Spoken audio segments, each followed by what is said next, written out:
makikita nito sa playoffs, men? Comfort pick na nga ata ang ating nakikita. Halos lahat ng mga nakikita niyong hero sa kamay ng mga manlalarong ito ay mga hero na napagkatiwalaan na nila, mga hero na ang dami ng pinagdaanan at grabe ang mastery ng mga manlalaro natin dito. Champions Arena, mag-ingay! This is game number 7. Team Liquid Philippines kontra Onyx Philippines. Malalaman na natin ng sandali na lamang kung sino nga ba ang pinakaunang kupunan na magtatayo at mag-aangat ng Immortal Cup. Ihanda nyo na ang inyong mga damdamin na dahil pwede nating expect na talaga magiging balagbaga ng unang mga segundo na ating laban because this is the final moment for these teams. History in the making. Once again, we are in game number 7. Casters, pasok! Ang huling akbang sa pagiging immortal ay magsisimula na. Dalawang kupunan, parehong may layunin. Isang gustong mapatunayan na sila ang tunay na nararapat sa trono. Isigaw ang inyong suporta, Cavalry! Let's go! Napakatindi nun, pero syempre hindi magpapauli. What time is it? Napakainit ng Champions Arena ngayon, pero mainit din ang suntukan sa Land of Dawn. You have Super Prince on the Selena and the Chef on the Luoyi. Grabe yung palitan ng heroes. And of course, Kelra and Oheb, nagpalit lang sila dun sa Granger and Harit dito. Oo, matindi, no? Palitan kung palitan lang. At saka, nasabi na to ni Umi kanina, nilabas na lahat ng mga comfort heroes. Oo. So wala na, no regrets talaga. Kaya Oo, nga no eh. regrets. Ito yung pag natalo ka, kapag nanalo ka, yung sasabihin lang ng coach sa'yo, nice try, binigay mo yung best mo. Yeah. Diba? Kahit kanina, nabanggit nga natin, more on straightforward na yung approach nila. Now or never na talaga. Balik tayo sa pinakahuling laban na magseselyo. Una mag-aangat ng Immortal Cup. Oo, kumbaga, isa na lang. Isang game na lang. Maraming objectives na nakaharang sa kanila, pero ang pinaka-importante, hawak nila yung mga kamay nila. Okay, una, Tempest of Blades para kay King Kong. Nakaiwas naman dito sila, JP. Oo, matras na muna rin kagad. And nararamdaman na ng Team Liquid Philippines, may paunti-unting pressure na ibinibigay dito ang Onyx.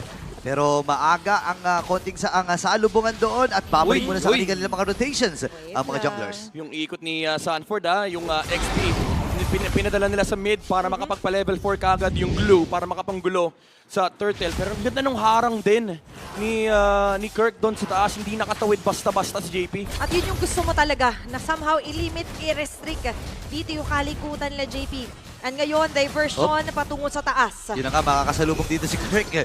Dalawa ang pumasok, pero di na lang din! Kaya lang tumama yung sa araw na may kasamang trap para kay Super Friends. Mapapatay pa din si Kirk. Yes, sir. Pero si Carlito ang baba na buhay! At nilinisin na rin siya ni King ang doon. Dapat sa play ni Gamel. Tatlong miyembro. Actually, 4 na miyembro ang humahabol sa kanya. Pero tumama naman yung sa araw. Tuloy Dito pa. tamang baril lang. Sanford is winning. The Gamel spread. Grabe yung palitan. Nakaaga pa!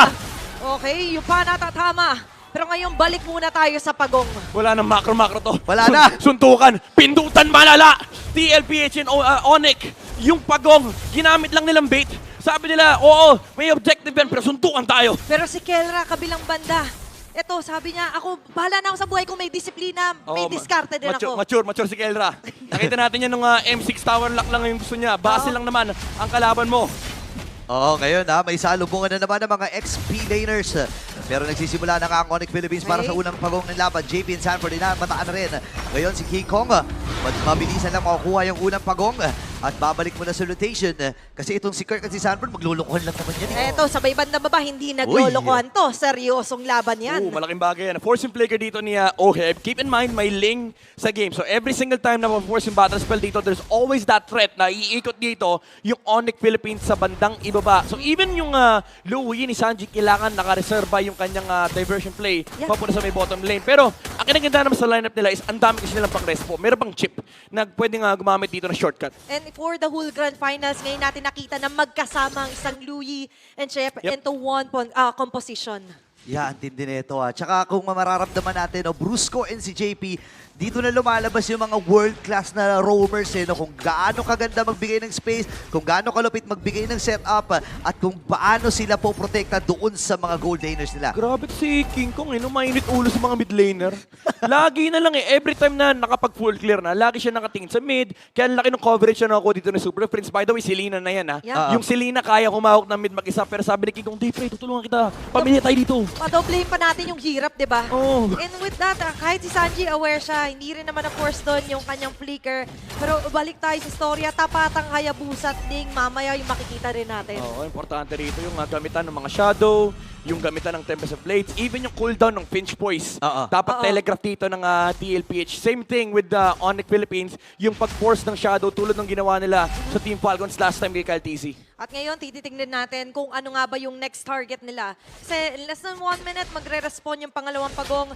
Pero for now, nagiging tahimik yung mapa. Pero ito yung nakakatakot pag tahimik Oo. May papuntang bagyo. Ayan na ha, may mga bagyong nagaganap din dito sa may top lane. 8 seconds para sa ikalawang objektiba, which is yung pagong. At critical ang sitwasyon ni Sanji at ni Super Prince na nagkabakbakan ata. Yun yung mahirap di ba? Na sinasabing natin kanina pa, you have the momentum here for Super Friends. At afford niya na kulitin, ipoke yung ganun na luyin ni Sanji. Oo, kasi no commitment Kumbaga, very soft lang na magpapato ng pana, Yeah. maglalagay ng mga trap, and ganoon naman talaga trabaho ni Selena, maglalagay lang ng mga vision around these objectives, and hinahayaan lang nila na tumakbo yung mapa para Ay. makapag-farm si King Kong. Okay, kung sila nagamit at tinawag agad yung tropa, si Grabe Kera naman. pupunti rin. Ayun nila!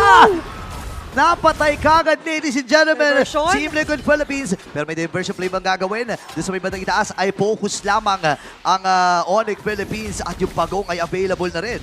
Okay, magmamadali yata dito sila King Kong. Even though there's JP, pero nandyan ang Quad Shadow, may threat na pwedeng umagaw. Okay, wala rin naman yung retry holder dito ng Team Liquid Philippines. So most likely ibibigay ito Okay. ng Onyx. Pero si Sanford talaga, ito na naman yung mga buy time na ginagawa Oy! niya. Yun na yung Tama. grab. Dadalhin doon sa tropa. But the guardian, nagamit si Sanji ang naabutan doon sa may badalikod. Si Pero? Kevin nilalabag yung sa Zaman Force. Pero sa likod, may tapos sa blade. Mula dito kay King Kong. At napatay na kagad si Sanji. Ngayon naman si JP napatay din. Si Sanford ay delikado rin ang sitwasyon. Si Kera ay mamapatay din. Bala. Sa kamay dito ng Team Liquid Philippines. Habang si Oh. Brusco ay tumumba. Kirk! Ito na yung habulang nagaganap. Oh my goodness! Tumagal yung team fight enough for TLPH to fight into the Harit na wala yung Zaman Force, walang Tempest of Blades, and Oheb outlasting the team fight against Onyx Philippines. Yeah, gusto ko lang i-highlight, grabe yung tumbling iwas ni Oheb. Oo. As long as di siya tatamaan ng pana, okay Kumbaga, ang sabi niya rito, kakampi ko na lang sarili ko. Bakala ka na kung sino tamaan ng pana, kung sino tamaan ng Zaman Force, as long as ligtas yung Granger. And tamang punish yun kasi nung na-exhaust lahat Yeah. ng tools dito ng Onyx Philippines, hindi na nila malabanan yung Granger. And with that, nakita nga natin na buong akala natin, bagsak na dito yung TLPH, but for them, as long as Oheb is alive, Yeah. nandun yung damage siya, pwede lang ipang-punish. Ang ganda nung ganda nung attempt nung Onyx Philippines sa turtle take kasi hinintay pa nila yung shadow na maubos. Yep. And alam nila walang skills yung TLPH, wala ring shortcut dahil nga ginamit sa bottom lane, naharangan na rin yung shadow.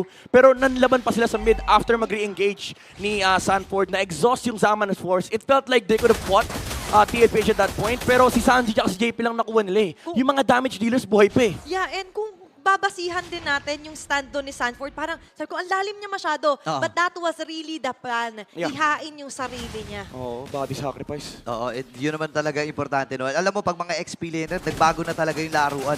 Dati, more on damage. Pero ngayon kasi, dahil nga naka-assassin sila, kailangan nila ng hero na kung saan ay magsusok ng damage, magiging sponge, sa-absorb lang lahat. At iyon ay nasa katauhan na ngayon ni Sanford. Yeah, you have to be really flexible if you're onto the XP. At ngayon, Lord na. ang bilis ng transition ng TLPH dito sa Lord na mukhang may aabutan pa ba sila Bruce at King Kong. Oh, Nasa JP! sinalubog doon. Tumama yung Abyssal Arrow doon sa sa Lito Wanderer. Malayang nakuha yung Lord ng Team Liquid. Pero midnight yung reaction dun kay JP. Oo, ang bilis Sinalubong. Alam niya saan dadaan Sabi niya, nagdiling din ako dati ng mga kapanahunan ko. Alam ko dito ako dadaan And bumaba si King Kong, nakalibre ng Lord. ang Team Liquid Philippines ngayon and pwede nila magamit to para makuha yung jungle side ng Onyx Philippines. And they could still punish na nga lang din dito yung mid lane na inner turret ng Onyx Philippines. And talking about that, yun yung reflexes na hindi talaga mawawala kay Daddy JP. Carl? Oh. Nahihirapan sila dito Carlito at Chase, itong si King Kong. Meron atang anime battle dun sa itaas. Ito nagkakitaan na, alam na. Na Ita? si King Kong ay Mabol? nandun sa itaas. Carlito Dinisiplina. ay sumilip na rin. Grabe, disiplina ni King Kong dito Oy, babalikan. Pwede pwede Oh. mag-round 2. Partida, walang purple yung walang purple yung Hayabusa. Si Carl TZ, yung aggressor, pero alam ko si King Kong hindi siya pwede pumalag dito. Yeah. Dahil kapag bumaba, yun lang bumaba. Libre na yung baba. Okay. Ang tagal ng balik niya na ngayon na may naganapan na naman sa gitna. One shadow out from Carl TZ. Pero sinulubog lamang ng Onyx Philippines yung Lord na iyon. Pero mapapatay pa rin with that holy blessing. Pero yung arrow tatama, AOG kinasa. Naku, walang tinamaan doon si Brusco. Ito na nga ba? Oh, ladies and gentlemen.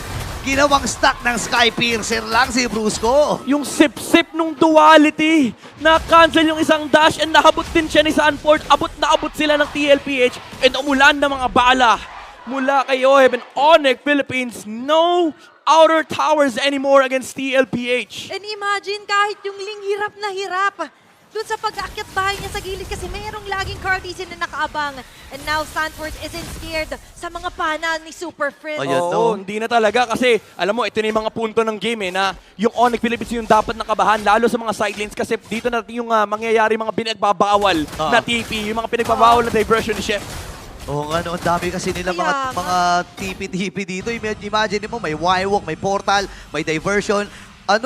Kung saan-saan, halos 70% na nga ng mapa, hawak na ng TL eh. Lahat ng convenience kinuha na nila. Skyway, NLEX, lahat ng pwedeng daanan. Oo. Meron dito ang TLPH. Ngayon yung daanan na yun. It's up to Brusco and Kirk to put up a roadblock kasi sa ngayon sila yung nabablock sa sarili ng jungle. Oo, boss, kalakalahati lang. Dalawa lang pwede magpakita sa kanyo. Naka-add even tayo ngayon. And Onyx Philippines, si King Kong lang yung pwede sa side lane. Yeah. Siya lang yung pwede sa expressway. Siya lang yung may shortcut may pinch poise Kaso yun nga lang ang problema, mahaba yung cooldown. So very punishable for the side of TLPH. Pero kahit paano, may konting paghinga. Medyo matagal-tagal pa yung setup dito pero inaabangan na yung slow push may top lane. Grabe yung TLPH. Ayaw pa setup yung slow push Grabe. sa Onyx. May end cap din pala dito sa mapa natin. Lagi nakabantay yung mga camera ng TLPH. Hindi ka nasasabihin baka huhulihin ka na lang Oo Boss, nga bawal dyan. Coding ka yata. Ayun na, may diversion na. Pumunta lang sa mid, pero nakasetup na yung slow push sa top lane. Okay, ngayon ay mag-force ng vision sila Kirk dito sa pangalawang pagong ng laban na ito. Okay. Yung araw tatama kay Carl TZ pero tatamaan din ni Sanford dito si Kirk. Okay, lumalayo sila. 16K yung buhay ng Lord. Soft reset ang itatawag ng Onyx Oh! TLPH. Pero si Kirk kagaling na tunan, napakasakit na ng mga Rhapsody dito ni Oeb. Na-stun kasi siya ni Sanford Di na yung Rhapsody na yun. Rapsa talaga. Yung combo ng TLPH, sobrang decisive na nila ngayon. Isang stun lang nag-full commit. Yung TLPH, wala nang slow Lord. Ginagawa na nila yung Lord turn na usually Onyx Philippines ang gumagawa. Hindi na nagagalit si Oheb. Di na. Nakikita niya na naggumagana na yung pinangako sa kanya ni Carl TZ. Sabi niya, kung di nyo makukuha yung turtle, yung mga Lord, sige ako nakukuha ng mga turtle tsaka Lord. Kumpleto yung damage nila. May dalawang Malefic Roar dito sa mga damage dealers ng TLPH. Onyx PH has to be wary of the stuns na mga galing dito sa Liquid. At lalo lang tumataas yung real-time win rate currently Brusco? ng TLPH. Ngayon si Brusco, Conceal. naghahanap ng target nasa likod. Pero conceal para dito kay JP. Sino nga ba ang kanilang aabutan? Brusco, Brusco sa Brusco. likod. Nasa likuran na natotad siya dito habang Oh! mag-isama. Force na ko po. Dalawa kagad na patay. King Kong dito ay nagwawala With the na. crown! Diversion play sa may with the crown. Pero mapapatay pa rin siya. Then Super Friends. 2-man down para sa Team Liquid Philippines. Pero buhay pa rin yung Lord. May 1v1 na naman na magaganap. Buti na nalipat dito kay Super Friends. Pero may mga minions pa sila kasama. Oh, Kay Brusco! Guardian. Hindi naabutan dito si Cartesi. Pero ready si Carlito dahil nandyan si JP at si Sanford para tulungan siya. Grabe. Panibagong sandwich play na naman. Mula sa Onyx, nahuli si Oheb sa bandang likuran and naandoon si King Kong para matapos yung trabaho. And looking at our instant replay, ito yung tinitingnan natin, sino ba tatamaan ni Brusco? Ayan, oh, And he si got Oheb. the perfect target, which is si Oheb. Nakalabas siya kaso kumabit na yung damage ng Defiant Sword. Ang sakit nung damage ni King Kong. So kailangan pa rin mag-ingat ng TLPH Yep. dahil yung mga crits na nanggagaling mula dito kay King Kong ay napakahapdi na. Isang baba lang, kalahati ng buhay ng Granger na wala. Kapag nagpatong-patong rin talaga, yan yung sakit ng ulo for TLPH. And as we mentioned, without Oheb, medyo nagpa-falter down yung opensa nila. Oo. Ang ganda sana ng naging idea doon ni Sanji para Yun pa. mag-diversion sa may Winter Crown. Kaya lang ang problema na una din na ma-expire yung Winter Crown bago doon sa diversion. Makakaligtas sana sila doon. Pero kailangan mag-move forward dito ng Team Liquid Philippines. Pero dito mo mararamdaman yung momentum shift. Nasa late game na tayo, mahapdi na yung Ling, mahapdi na rin yung Harit. Yeah. Lumalabas na yung mga defensive items from TLPH and feeling ko aabot na naman tayo sa punto na execution battle na naman sa pagitan nitong dalawang to. Plus taking a turn here for Super Prince, nakita ko kanina, Grabe. naka-wishing lantern na rin siya. Yep. So katulad kanina, yung mga traps, masakit-sakit na. At yung chase nila dito, hindi na gumagana basa-basa sa Onyx. Tapang ni Sanford, no? Kung Oo, makikita mo. Ang tapang eh. Alam niya na may mga tao doon sa pixel bush dyan sa gilid Pero wala siyang pakialam. May bato ng poke lang siya ng poke eh. Oo, kasi alam niya hindi siya yung bibigyan eh. Kasi kapag nag-commit dito yung Onyx Philippines, alam nila, mariread nila kung sino yung mga members na nawawala pa. And so far, yung mga damage output para mapatay dito si Sanford, for sure hindi magpapakita eh. Kasi pagbabaril-barilin sila ni Oheb. And looking at this one din, nakita natin kompleto naman yung mga Kids Midnight. Pero problema for Onyx, ulitin natin yung mid lane. Butas. Oo. May mga turn na ginagawa dito sila Sanji na biglang dumidiretso lang. Yeah. So ang daming kailangan bantayan ng Onyx. Tsaka yung ano din, yung macro advantage, yung meron kang Luoyi Yeah. and Chip. Kumbaga kahit saan ka magpunta, covered ka, may diversion ka, meron kang shortcut. So even yung split push na gagawin ni King Kong dito, Meron. might take a while for the setup. So i-abandon na nila yung slow push. Okay, ngayon, kakapit lang si Sanford onto Kirk. Medyo lalalim, pero okay lang. Super Friends trying to find the right target. Pero umaatras lang ang TFH. Yeah, if you're TLPH, this is fine. Pwede ka maghintay kasi yung minion wave sa bottom wave ay papasok yan sa tore ng Onyx. So, etong ginagawang pag-abandona ng Onyx Philippines, kahit hindi nila pansin kasi at some point kailangan may bumaba. Oo Yeah. nga, no? Kailangan may mag-clear talaga at may magre-react at inaantay lang ng Team Liquid Philippines kung sino ba ang maitatalaga ng Onyx. 20k ang buhay ng Lord. Brusco dito ay sumisilip din. Even Kirk, nasasalo niya lang yung mga Rhapsody dito. Pero yung Lord ay nakuha ni Carlito. Dami sa blade na gamit na nga rin. Pupuruhan natin din si Sanford. Namatay na nga kagad. Kera dito ay kailangan na rin umatras. Pero may mga abyssal arrows pa rin na tumatama.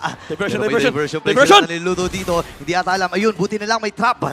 Pero out of the guard, dyan ay nagamit ni Brusco. May mga na-exhaust na ultimates. Oo, medyo mahapdi yun for Onyx Philippines. Maganda sana yung preemptive play, yung defensive Avatar of the Guardian. Kaso hindi naman i-commit dito yung TLPH. And even though may Lord ang TLPH dito, hindi rin naman ganun kadali for them to push kasi wala rin silang glue. And also, as you've mentioned, yung threat talaga. Oh, yeah, yung yeah, Chip yeah. Aray, and kupo. Luigi, nako si Carl Tizzy medyo napa-atras Uy! na nga lang din. Pero, op!